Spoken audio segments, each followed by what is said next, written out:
नमस्कार मित्रांनो, पुन्हा एकदा आपल्या विशाल पाटील यूट्यूब चॅनलमध्ये तुमच्या सर्वांचं स्वागत आहे। मित्रांनो, आज आपण द एंटरप्रेन्योर या पुस्तकाविषयी माहिती जाणून घेणार आहोत। मित्रांनो, द एंटरप्रेन्योर हे एक बेस्ट सेलर पुस्तक आहे।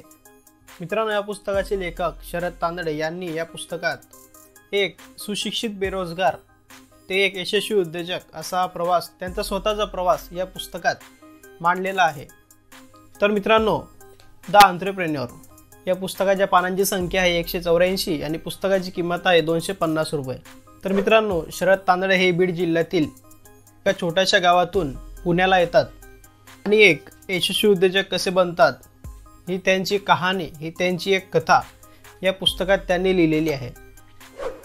बरेचसे असे सुशिक्षित तरुण आहेत ज्यांच्याकडे मोठमोठ्या डिग्री आहेत पण तरी त्यांना जॉब नाही। तर त्यामधलेच एक शरद तांदळे हे सुद्धा होते। शरद तांदळे सरांनी आपलं इंजिनियर कंप्लीट केलं, त्यानंतर फक्त 5000 रुपयाची नोकरी त्यांना लागली। परंतु आपण इंजिनियर डिग्रीवरती लाखो रुपये खर्च करून फक्त 5000 रुपये कमवतोय हे शरद तांदळे यांना मान्य नव्हतं। त्यानंतर त्यांनी अनेक छोटे छोटे उद्योग आपल्या मित्रांसोबत त्यांनी सुरू केले आणि त्यात ते अयशस्वी ठरले। त्यानंतर त्यांच्या एका मित्राने त्यांना ठेकेदार होण्याचा सल्ला दिला। ठेकेदार म्हणजेच कॉन्ट्रॅक्टर। तर त्यानंतर शरद तांदळे ठेकेदार होण्यासाठी कोणकोणत्या कागदपत्रांची आवश्यकता असते आणि त्याची संपूर्ण प्रक्रिया काय आहे हे जाणून घेतले आणि या व्यवसायात त्यांनी, या क्षेत्रात त्यांनी प्रवेश केला। त्यानंतर त्यांनी सुरुवातीला पुणे महानगरपालिकेचे खूप छोटे छोटे कामं करून आपल्या कामाची सुरुवात केली आणि त्यानंतर ते एक यशस्वी कॉन्ट्रॅक्टर, एक ठेकेदार आणि एक यशस्वी उद्योजक म्हणून उदयास आले। परंतु हे करत असताना त्यांना फार मोठ्या अडचणी आल्या। त्या अडचणी त्यांनी द एंटरप्रेन्योर या पुस्तकात लिहिलेल्या आहेत।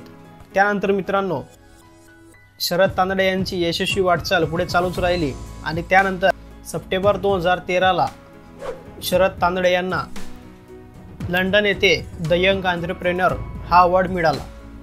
तर मित्रांनो, एक बेरोजगार युवक कशा प्रकारे एक यशस्वी उद्योजक होतो ते तुम्हाला या पुस्तकात वाचायला मिळणार आहे आणि नक्कीच या पुस्तकातून तुम्हाला खूप साऱ्या अशा गोष्टी आहेत ज्या आपल्याला आपल्या कॉलेजमध्ये किंवा शाळेमध्ये शिकवल्या जात नाही, परंतु या पुस्तकातून आपल्याला नक्कीच शिकायला मिळतील। कारण या पुस्तकात लेखकाने त्यांचा आयुष्याचा खराखुरा अनुभव हा मांडलेला आहे आणि या अनुभवातून खास करून जो तरुण वर्ग आहे तो फार प्रेरित झालेला आहे आणि त्यामुळेच या पुस्तकाच्या आतापर्यंत जवळजवळ 15,000च्या जवळ प्रती विकले गेलेले आहेत आणि एक बेस्ट सेलर पुस्तक म्हणून द एंटरप्रेन्योर हे पुस्तक उदयास आलेले आहे।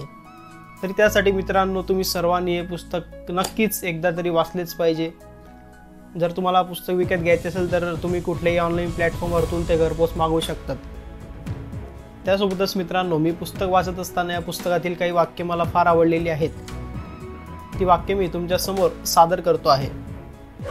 विनाकारण कोणालाही दुःख सांगण्याची सवय असेल तर ती बंद केली पाहिजे। दुःख सांगायचंच असेल तर आपल्या आईवडिलांना सांगा। खूप मोठी चूक असतील तर ते रागवतील, परंतु तेच आपल्याला त्या दुःखातून बाहेर काढतील। बऱ्याचदा निराश हे तात्पुरतं असतं, त्यावेळी कुठल्याही टोकाच्या निर्णयांपर्यंत पोहोचू नये। काही दिवस शांत राहावं, मग निर्णय घ्यावेत। खूप नकारात्मकता पचवली की आपण सकारात्मक होत असतो। पुढील वाक्य, मोटिवेशन एकदा किंवा दोनदा घेणं ठीक आहे, परंतु सतत मोटिवेशन घेत राहणं हे चुकीचं आहे। नुसत्या मोटिवेशनने आपल्याला योग्य पर्याय सापडू शकत नाही, कारण तात्पुरतं मोटिवेशन हे पेन किलरच्या गोळीसारखं असतं। गोळीचा प्रभाव संपला की आजार पूर्वपदावर येतो। पुढील वाक्य, बिनकामाचा माज आणि स्वाभिमान यात फरक आहे। माझा हा काहीच मेहनत घेतल्याने येत नसतो आणि स्वाभिमान हा खूप मेहनत घेतल्यानंतर येतो। तर मित्रांनो, या पुस्तकाचे लेखक शरद तांदळे यांनी याआधीही एक कादंबरी लिहिलेली आहे ज्याचं नाव आहे रावण। आपल्या सर्वांना ते माहितीच असेल। तर रावण ही कादंबरी लिहिण्याची कल्पना शरद तांदळे यांना सप्टेंबर 2013ला यंग एंटरप्रेन्योर हा अवॉर्ड घेऊन येत होते, तेव्हा त्यांना विमानामध्येच ही रावण कादंबरी लिहिण्याची कल्पना सुचली।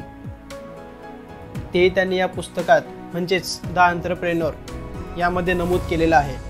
तर मित्रांनो, द एंटरप्रेन्योर हे पुस्तक सर्वांनी नक्कीच वाचलं पाहिजे। जर तुम्हाला पुस्तक विकत घ्यायचं असेल तर तुम्ही कुठल्याही ऑनलाईन प्लॅटफॉर्मवरतून ते विकत घेऊ शकतात। तर मित्रांनो, भेटूया पुढच्या व्हिडिओमध्ये। तोपर्यंत नमस्कार।